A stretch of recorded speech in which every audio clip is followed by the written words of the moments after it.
Saky Airbase, occupied Crimea, night. The scene is quiet, too quiet. Yet above the stillness, something stirs. Ukraine's drones are already in the air, slipping through the darkness like predatory birds. Their engines hum, a low, steady vibration.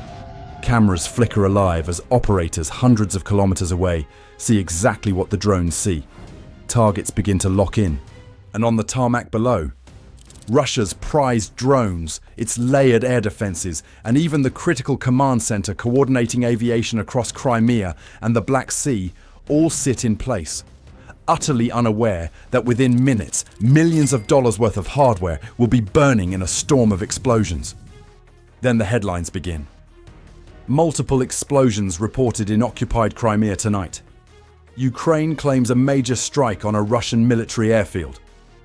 That line scrolls across international news tickers on November 30th, 2025, just as circulating footage begins to show first-person view drones screaming in low, diving onto Russian air defense vehicles. The sky over Crimea flashes with secondary detonations, each one marking another Russian asset knocked out of the fight. How did Ukrainian special forces launch a brutally effective strike on one of Russia's most critical military installations in occupied Crimea? 12:27 a.m. local time, November 28, 2025. We begin on the western Crimean coast. Saky Airbase stands as a critical node in Russia's occupation structure, a command center, a UAV hub, and a heavily fortified air defense bubble, all layered into one sprawling installation. For months, Russia has relied on Saky to coordinate sorties, store combat drones, and maintain a network of short-range air defense systems considered among the most advanced of their type. This operation is a joint strike involving Ukrainian naval elements and special operations forces. Their objective includes the command and control center orchestrating Russian aviation across Crimea and the Black Sea, storage and maintenance facilities for Russia's Orion strike reconnaissance unmanned aerial vehicles, multiple Tor M2 and Pantsir S-1 air defense systems positioned to shield the base, a truck-mounted Zu-23-2 anti-aircraft autocannon, the last line of defense against low-flying threats. To understand why Saky mattered, start with the Orion UAV system. The Russian Orion medium-altitude long-endurance drone can stay airborne for as long as 24 hours, cruising at approximately 120 kilometers per hour and carrying up to 200 to 250 kilograms of bombs, sensors, or reconnaissance modules. It operates at altitudes reaching around 7.5 kilometers, providing Russia with long-endurance surveillance and precision strike capabilities. In practical terms, it identifies Ukrainian positions miles behind the front. It directs Russian artillery fire with deadly accuracy. It drops guided munitions from safety. Destroying an Orion storage and maintenance depot doesn't simply break equipment. It attacks the entire operational ecosystem: pilot training, spare parts, mission planning, and scheduled flight rotations. This makes the Orion hub one of the primary targets of the Ukrainian strike package. But Saky is no soft target. Russia surrounds the base with some of its most capable short-range air defense systems. Tor M2 systems can track and engage several targets simultaneously. Fires up to 16 short-range missiles with an effective range of 12 to 16 kilometers and altitude of 10 to 12 kilometers. Designed specifically to destroy drones, cruise missiles, and low-flying aircraft. Pantsir S-1 systems combines radar-guided missiles and twin 30mm autocannons with a range of up to 20 kilometers. In Russian doctrine, Tor and Pantsir systems form overlapping layers, a web of tracking and missile envelopes designed to shred incoming threats. On paper, this is an impenetrable shield.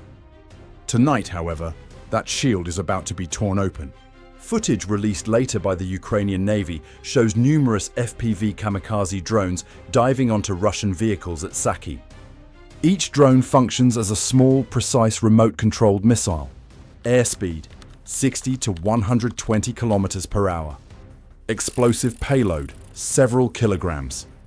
Guidance: Live first-person video feed. Operators, positioned dozens of kilometers away. One Ukrainian pilot puts it bluntly. You don't think of it as a drone. It's your own eyes flying. The drones approach low, hugging the terrain, weaving between structures and slipping through radar dead zones. This is not brute force assault. It is finesse, precision, and adaptation. The first wave does not target the Orion depot. Its objective is to destroy the air defenses guarding it. Russian radar screens flicker with fast-moving, low-signature contacts. Tor-M2 systems attempt to cue targets, but their optimization favors larger, faster objects like cruise missiles, not dozens of tiny, agile FPVs. Video shows one FPV drone rushing a Tor-M2 launcher. It darts around obstacles, rises sharply, then drops directly into the vehicle. A blinding flash follows. The launcher is gone, and with it, a slice of the defensive net. Another drone slams into a Pantsir S1 system.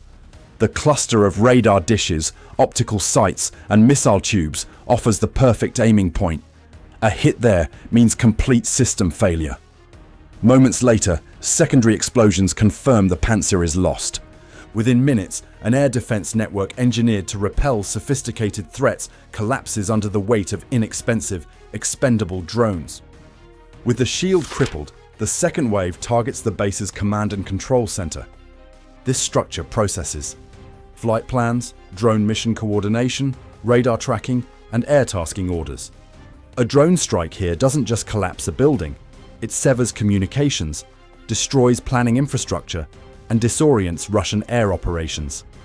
For Russian aviation units relying on Saky, the results are immediate. Loss of centralized coordination, delayed or cancelled missions, confusion in regional air tasking. In strategic terms, Ukraine has just cut the throat of a local air command. Next, the kill box shifts toward the Orion UAV depot. Satellite imagery from earlier phases of the war has shown such depots, long hangars, fuel trucks, and stacks of containers holding munitions and spare parts. A single hit in these clustered environments can spark devastating chain reactions. Footage and reports confirm direct hits on Orion storage areas.